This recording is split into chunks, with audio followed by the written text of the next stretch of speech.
պետք է անընդհատ լինի հետազոտության մեջ առավել եւս անցյալը, որի փաստերը հայտնի են եւ հասանելի են։ Ապագայի փաստերը հայտնի եւ հասանելի չեն, դրա համար ապագան մենք չենք կարող հետազոտել խորությամբ, բայց անցյալը մենք կարող ենք հետազոտել խորությամբ եւ հետեւաբար այս նյուանսը նույնպես շատ կարեւոր է։ Իրական Հայաստանի գաղափարախոսությունը ըստ այդմ հենց սրա արտահայտությունն է։ Պատմությունից արված հետևությունների, այսօրվա կարիքների, ապագայի տեսլականի համադրություն։ Եվ ես փորձեցի նախաբանով ցույց տալ, թե ինչու ենք մենք ընդհանրապես խոսում սրա մասին, ինչու ենք գաղափարախոսության մասին խոսում, նաև հենց այդ կապը ցույց տալու եւ նաև կարևորը, որ մեր գործողություններին գնահատելու տեսակետից եւ անհրաժեշտությունից վերցնելով։ Եվ հետեւաբար այն դրույթներից եւս մի քանիսը կշեշտեմ, որոնք արդեն հրապարակված են, հայտնի են, բայց ես ուզում եմ այսօր ընդգծել։ Մասնավորապես այն, որ իրական Հայաստանը Հայաստանի Հանրապետությունն է միջազգայինորեն ճանաչված 29743 քառակուսի կիլոմետր տարածքով։ Այս թիվը արդեն հայտնի է Հայաստանի Հանրապետությունում, բայց կա հետաքրքիր մի երևույթ, որ այս թիվը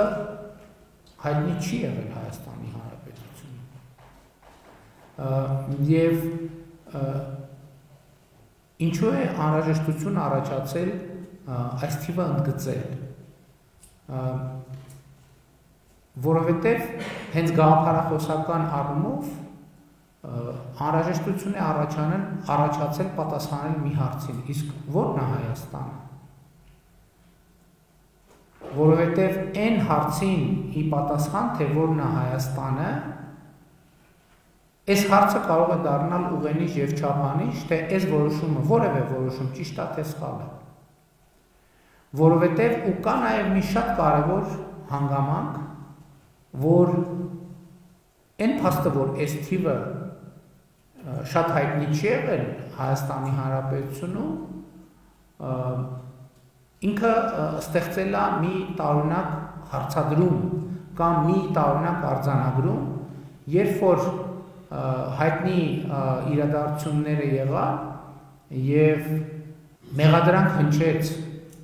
որ օրինակ ես ճանաչել եմ Ադրբեջանի տարածքային ամբողջականությունը, ես դրան արձագանքեցի հետևյալ կերպ,